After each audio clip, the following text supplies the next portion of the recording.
¿Qué tal, amigas y amigos? Soy Gerardo Kleinburg y quiero darles la bienvenida a Hablemos de las óperas del Met en el Auditorio Nacional. Hoy nos ocupamos de un título absolutamente emblemático, una de las óperas más famosas, más amadas, más interpretadas de todos los tiempos, Lucia di Lammermoor de Gaetano Donizetti. Pero antes de empezar, y como acostumbramos en estas charlas, una invitación sincera y vehemente para que asistan este próximo sábado 21 de mayo a las 11:55 de la mañana al Auditorio Nacional, precisamente a ver la transmisión en vivo del Met de este título maravilloso.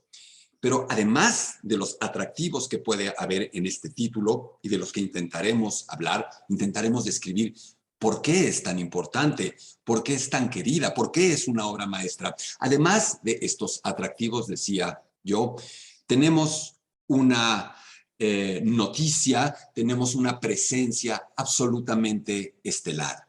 La gran sorpresa, el gran regalo de esta transmisión es tener a una gloria nacional mexicana en el escenario, ni más ni menos que Javier Camarena, el más importante, el más grande tenor del mundo en estos momentos, en el papel protagónico masculino de Edgardo, una voz bellísima con un timbre que solamente lo latino puede dar, con unos agudos y sobreagudos únicos en este momento en el mercado internacional, con una técnica absoluta, pero sobre todo con un carisma, con una emotividad absolutamente distintivas. No podemos dejar de ver y escuchar a Javier Camarena en Lucia di Lammermoor. Y por supuesto, una Lucia necesita de una soprano, es como un strudel de manzana, necesitas manzana para poder hacer este platillo y tendremos también una presencia increíble, una voz, una actriz, una mujer hermosa por donde se la vea. Nadine Sierra con una técnica depuradísima, con agudos facilísimos también, histriónica, con una presencia total en el escenario que además tiene una química personal, amistosa, vocal, artística con Javier Camarena únicas. Es una pareja ideal que va a provocar a ustedes y en ustedes una sensación de esas que solo la ópera bien hecha, de manera creíble, total e integral puede ofrecer. Y por supuesto la transmisión del Met, esta suerte de milagro en el que en cada ocasión con estas transmisiones en vivo generan una experiencia totalmente cinematográfica e inmersiva que nos hace sentir literalmente dentro del escenario con una proximidad inconcebible con los cantantes. Y a ello sumemos todavía los recursos tecnológicos del Auditorio Nacional. Su tecnología de punta en video, en audio, es una conjunción esta que refiero que de verdad hace absolutamente necesario, deseable, imprescindible su presencia, tu presencia, este sábado 21 de mayo, un poquito antes de las 12 del día en el Auditorio Nacional. Y ahora sí hablemos de Lucia. Y como me gusta hacer cuando intento hablar de estos títulos operísticos, los invito a que nos remontemos en el tiempo y nos convirtamos o nos imaginemos siendo este público que está presente en 1835 en el Teatro San Carlo de Nápoles en el estreno de esta ópera y se levanta el telón y aquello que responde justamente a los estilos en boga, a estos dos elementos cruciales que definen la ópera de ese tiempo, o tres, me atrevería yo a decir, el bel canto, el melodrama, el romanticismo, confluyen de manera increíble, pero la ópera empieza a evolucionar y empieza a adquirir tonos cada vez más complejos. No me gusta hacer spoilers, no me gusta asumir que todo el mundo quiere saber qué va a pasar en la ópera al final o que todo el mundo conoce Lucia, solo decirles que habrá un final sangriento, sin precedentes en la historia de la ópera hasta ese momento, con una suerte de locura que convierte a Lucia en un personaje de un valor, de una intensidad y de una temeridad muy pocas veces vista. Estamos ante una heroína gigantesca de la historia universal de la ópera. Y miren que es una historia amplia. Pero ahora tratemos de definir y que por ahí vaya nuestra charla. ¿Qué son estos tres elementos? Y hablaremos al final, si tenemos tiempo, un poquito de Donizetti, que es el artífice, el genio detrás de todo esto, y de Walter Scott. Vamos a hablar brevemente de cada uno de estos aspectos para intentar cubrirlos todos. En primera instancia, el bel canto. Y uno diría, bueno, ¿qué tenemos que saber del bel canto? Pues esto es ópera y ópera es bel canto, ¿no? Aquí tenemos un problema, tenemos una imprecisión muy seria. el bel canto no es un sinónimo de ópera. El bel canto no se puede usar para hablar de cualquier ópera. El bel canto es solo un periodo de la ópera y un periodo que va entre 1800, 1850 y específicamente en Italia, con compositores como Rossini, Donizetti, Bellini, pero hasta ahí. ¿Qué quiere decir entonces? ¿Cómo lo identificamos? El bel canto es una escuela de escritura vocal, de escribir para la voz como si ésta fuera un instrumento de aliento puro, una flauta, un oboe, un clarinete. Es decir, tratar de mostrar todas las gamas de colores y texturas, todos los matices y las dinámicas que la voz puede tener. Me explico. Es un estilo de canto que apunta en dos líneas que convergen y se empalman en algún momento. Por un lado, un canto, una línea de canto amplia, extensa, que precisa de una capacidad de respiración enorme, melodías largas con curvas gigantescas, tarareables, pegajosas.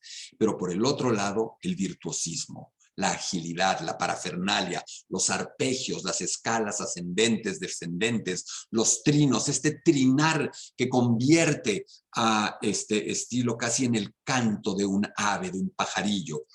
Si me permiten el término coloquial, pero muy explícito, lo que muchos llaman el gorgorito, estos como gorgoritos vocales, a los que todo esto que he definido llamamos coloratura. Este estilo, la coloratura, combinado con estas líneas de canto, conforman el llamado bel canto que se da precisamente en esta época. Y eso es lo que vamos a escuchar, eso es lo que le vamos a escuchar a Javier Camarena y a Nadine Sierra hacer hasta el delirio. Estas líneas hermosas con una respiración o fiato, como se dice en términos operísticos, inverosímil, interminable, pero luego los adornos, la agilidad, los saltos, los sobreagudos, muy por encima de las notas tradicionalmente extremas de esta tesitura. Este es el elemento belcantista de Lucia di Lammermoor.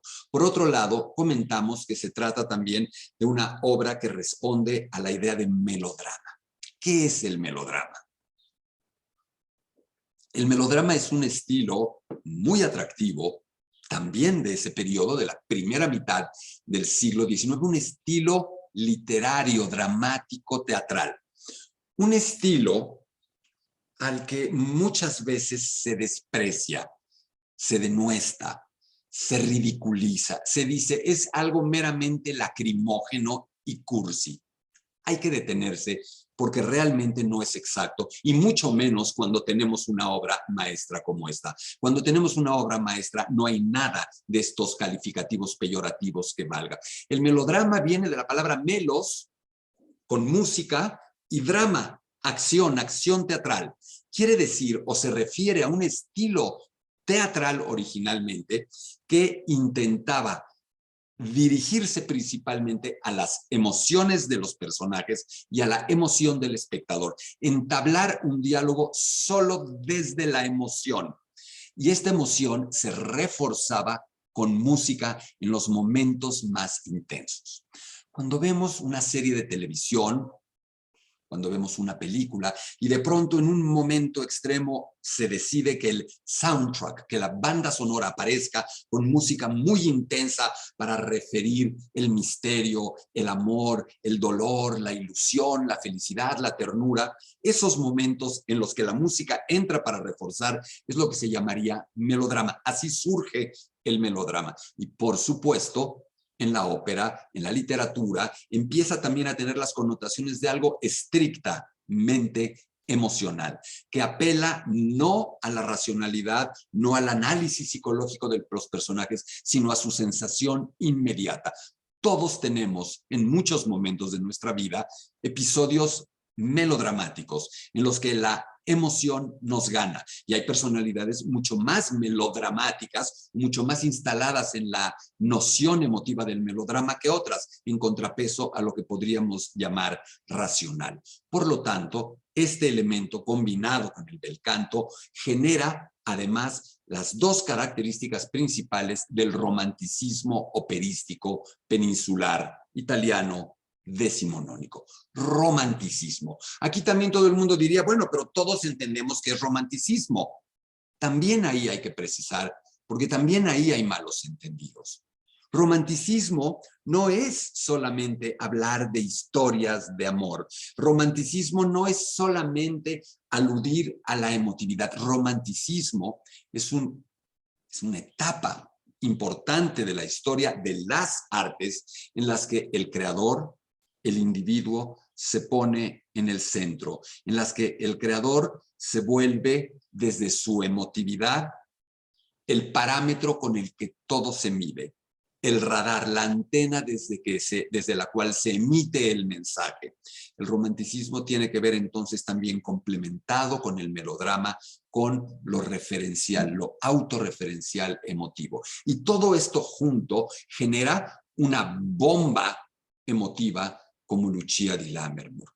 Pero ahora, para entender un poco más los artistas, los creadores que generan esto, tenemos que entender algunos elementos más. Y hay un punto importante para hablar de romanticismo que me falta por especificar. El romanticismo fundamentalmente parte del ámbito de la literatura. También la música. Beethoven es un primer romántico o un prerromántico. Y esta visión del romanticismo también está muy clavada, como se diría hoy en día, está muy clavada en elementos exóticos, remotos, lejanos, misteriosos, brumosos, con fantasmas, con sitios deshabitados. Y para esa época, en Europa, una zona, un país, una cultura, una literatura que resulta muy ad hoc, curiosamente, es la escocesa, con estos campos llenos de bruma, llenos de niebla, con tantos cascos en ruinas de castillos medievales, con historias y leyendas de fantasmas, de amores malhadados,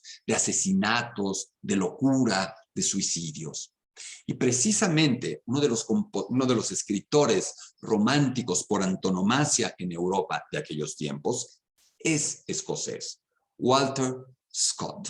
Walter Scott se convierte en un escritor de culto para su época. Grandísimos escritores de la época rinden tributo a Walter Scott y sus novelas se vuelven auténticos bestsellers en toda Europa. Y una de las novelas emblemáticas de Walter Scott, Sir Walter Scott, es The Bride of Lammermoor, la novia de Lammermoor, que es precisamente esta historia. Walter Scott dice que oyó como en su familia se contaba esta leyenda de una chica que es obligada a casarse con un hombre al que no ama por una serie de cuestiones de alianzas políticas y que genera el profundo despecho en su verdadero amor y que a su vez generará una enorme tragedia que no quiero contar, respetando la posible voluntad de quienes escuchen esta charla y tengan la intención de sorprenderse. Y yo les aconsejo que no lean la sinopsis de la ópera, que hagan como si fueran al cine o como si estuvieran leyendo un libro. Cuando leemos un nuevo libro, cuando vemos una película o una serie de televisión, nadie quiere conocer el final, es lo único que no queremos hacer. Y en la ópera muchas veces no respetamos eso. Por lo tanto, si tú no conoces Lucia di Lammermoor y vas a ir a la ópera, vas a ir a ver esta función en el Auditorio Nacional el 21 de mayo, trata de no leer la sinopsis, déjate sorprender por la enorme tragedia y sorpresa que acarreará la escena climática de locura en esta ópera, esta locura. Hablaremos de la locura operística en el personaje de Lucia. Walter Scott, decía yo, es el autor de esta obra, es uno de los padres del romanticismo literario europeo, es un hombre escocés, y recoge esta leyenda y la transforma un poco. En la versión original es la madre de Lucia, la villana, la perversa, la que fuerza, sojuzga, somete a su hija para que tenga este matrimonio contra su voluntad. Un tema que la ópera ha manejado desde todas las perspectivas, desde la más cómica y bufa hasta la más trágica, como puede ser Lucia di Lammermoor. Un tema universal de la creación literaria, teatral, operística. Esto es un elemento importante. Donizetti sería el otro personaje, sería el otro responsable y el genio absoluto detrás de esta ópera. Gaetano Donizetti, un compositor que nace en 1797, que muere en 1848 y que es uno de los más grandes exponentes del bel canto. Un hombre que arranca desde orígenes muy humildes, de pobreza, que a través del apoyo de Mahler, un compositor alemán que tiene una suerte de escuela para niños músicos dotados, talentosos, pero en pobreza, es llevado por el sendero de la ópera. No vamos a trazar una biografía entera, pero descuella, destaca rapidísimo, fundamentalmente con sus óperas cómicas, con sus óperas no dramáticas, no trágicas. Ahí están El Elixir de Amor, ahí está el Don Pasquale y muchas otras. Es un hombre que muy pronto llega a Nápoles, al Teatro San Carlo de Nápoles, que junto con la Scala de Milán son los dos grandes polos de excelencia, los dos centros neurálgicos del quehacer operístico peninsular en el siglo XIX. Peninsular italiano, por supuesto, me refiero a ello. Y empieza a destacar rápidamente. Evoluciona, entiende el sentido del melodrama, entiende el sentido del bel canto, entiende al público, es un gran animal de teatro con instintos teatrales que sabe cómo capturar la atención, cómo sorprender, cómo conmover al espectador y empieza a tener una carrera meteórica que lo llevará a 2 largos periodos en el Teatro San Carlo de Nápoles, estrenando cualquier cantidad de óperas. Me parece que tiene 68, 66 óperas completas que fueron escenificadas y que sobreviven, 66 óperas. E insisto, todo el principio de su carrera destaca en la parte más fincada o dirigida hacia lo cómico, hacia lo light, como se podría decir. Sin embargo, hay una serie de títulos que arrancan con María Stuarda y donde empieza a vincularse desde la parte dramática con la historia de Inglaterra, Ana Bolena, María Stuarda, Roberto de Vereux, que más bien habla de Isabel I de Inglaterra, y entonces viene este éxito meteórico desde la ópera más seria, desde la ópera dramática italiana belcantista. Pero Lucia di Lammermoor es literalmente el cañonazo definitivo. Ya era una figura conocida en Europa un poco antes, pero Lucia di Lammermoor lo consolida como uno de los verdaderos reyes de la ópera y para muchísima gente como el sucesor verdadero y el sucesor natural de Gioachino Rossini. Terminemos rápidamente de pintar, de trazar la biografía del autor de esta ópera. Como sucede con muchos creadores operísticos italianos, Rossini, Bellini, Donizetti, furtivamente con Verdi, también Donizetti pone el ojo fuera de Italia, se cansa de la censura italiana, se cansa del conformismo que reina en mucho del quehacer operístico italiano, se cansa de la crítica que también es asfixiante, de esta suerte de vorágine del negocio operístico, del show business operístico en Italia, que exige óperas a destajo, una tras otra, muchas veces en demérito de la calidad o de la originalidad. Y entonces, al igual que estos otros compositores que mencioné, emigra, Verdi solo, furtivamente, con estancias furtivas, emigra a Francia, a París. En París tiene una nueva vida operística, empieza a viajar mucho a Viena, se vuelve un personaje con puestos importantes en París, sobre todo en Viena, pero muy pronto empieza un deterioro físico, como tantos personajes de aquella época. Gaetano Donizetti contrae sífilis, su sífilis se vuelve secundaria, terciaria, empieza a volverse neurológica, empieza a tener un deterioro cognitivo, emocional tristísimo, durísimo, que lo reduce a una piltrafa humana deplorable y con enormes esfuerzos de su familia y con engaños es internado en una institución psiquiátrica francesa y finalmente es llevado de nuevo a Bérgamo, su ciudad natal, para que pueda morir ahí. Tuvo una mujer, no tuvo hijos que sobrevivieran y su mujer muere muere antes, aparentemente contagiada de este propio mal por el compositor. Este es un poco una pincelada de la vida de Donizetti, del autor, insisto, de esta obra maestra. Ahora bien, hay un elemento más que tenemos que destacar, el de la prima donna. La prima donna, la primera mujer, la primadonna que entendemos hoy es la diva, la estrella. La ópera, desde el periodo barroco, empieza a volverse, a diferencia de sus orígenes en el final del Renacimiento, se empieza a convertir en un género eminentemente vocal. Sonará una contradicción, me dirán, pero la ópera es vocal, o sea, en la ópera se canta. No en un principio, en los albores, en la zona más incipiente del desarrollo operístico, es una labor teatral, de tratar de hacer un nuevo teatro que a su vez evoque el teatro clásico griego, donde se declame con tal intensidad que sea una suerte de frontera entre lo cantado, lo hablado, lo declamado a través del recitativo. Pero la ópera se vuelve a través del periodo barroco en un espectáculo mucho más musical, en el que el público, delirante ante el fenómeno vocal, sobre todo de figuras como el castrado, que tiene esa gran plenitud durante todo el siglo, casi todo el siglo XVIII y también durante parte del XVII, insisto, se vuelve un espectáculo que glorifica el canto, en demérito muchísimas veces de la teatralidad. En segundo lugar, después del castrado, tiene peso la prima donna, la mujer, la soprano.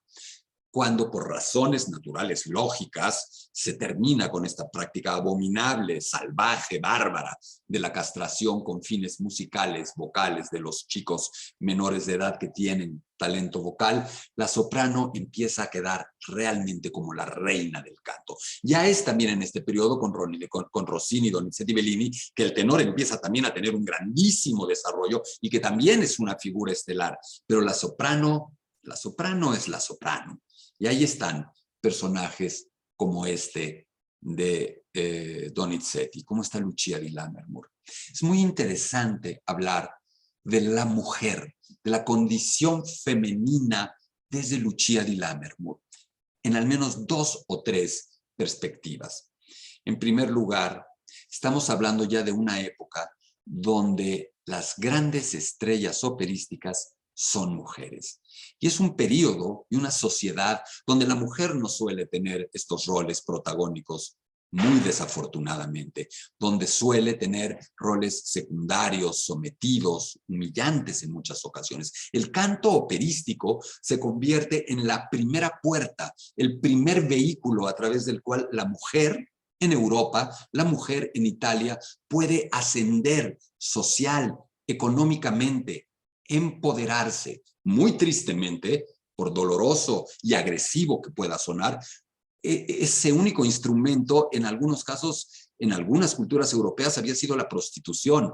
Finalmente hay un trabajo de otra naturaleza, un trabajo artístico que le permite a la mujer ascender. Y es justamente esa época, Fanny Persiani, la primera Lucia, Giuditta Pasta, Pauline Viardot y toda una serie de María Malibran y toda una serie de figuras femeninas vocales que alcanzan la preeminencia, que son las protagonistas de la ópera europea. Ese es un elemento que no podemos perder de vista. Pero por supuesto la condición femenina juega también dentro de la historia, dentro de la sustancia teatral, dramática misma.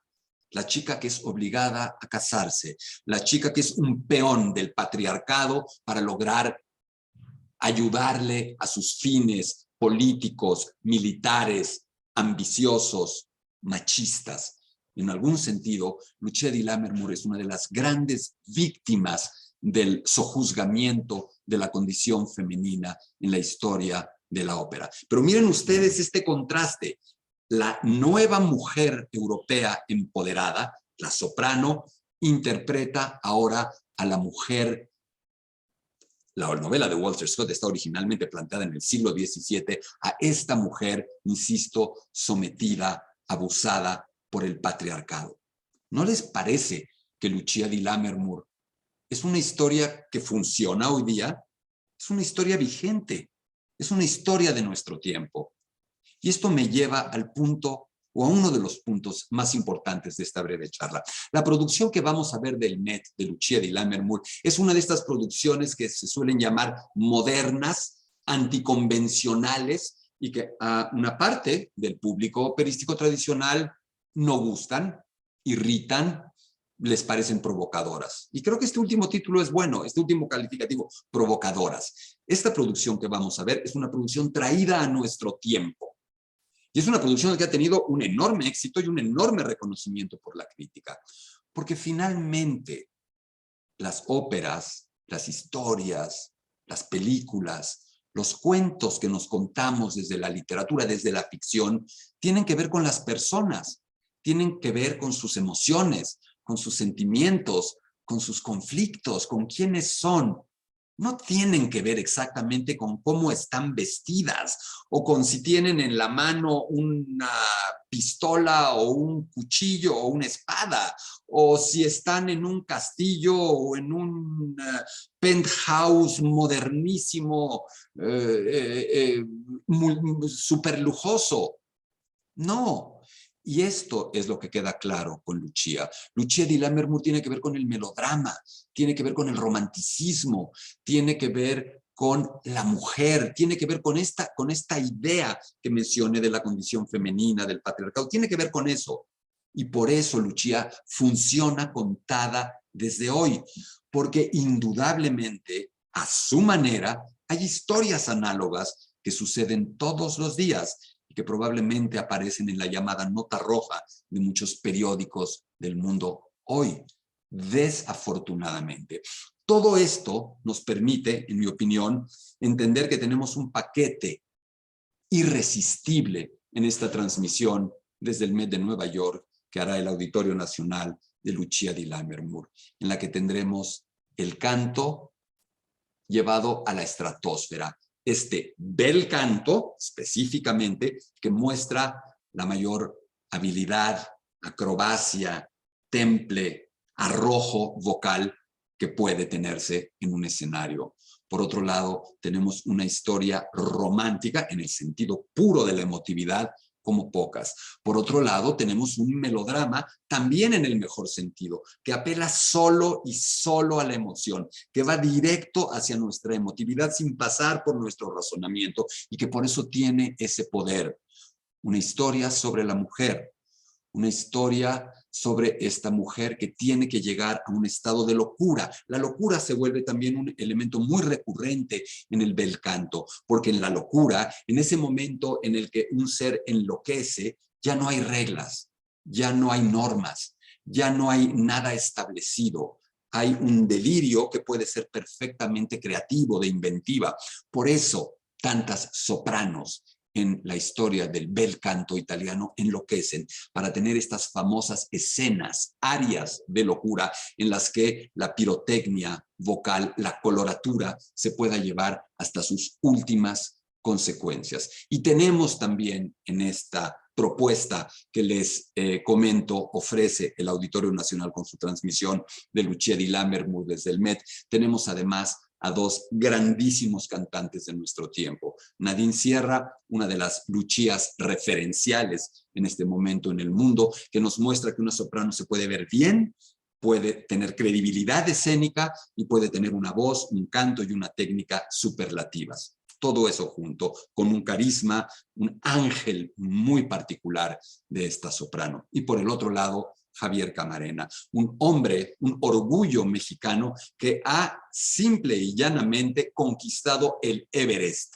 la cima total canora, vocal, de canto, de la cuerda o tesitura de los tenores en el mundo. El tenor referencial, el tenor más solicitado, más alabado, más aplaudido hoy día en el mundo entero.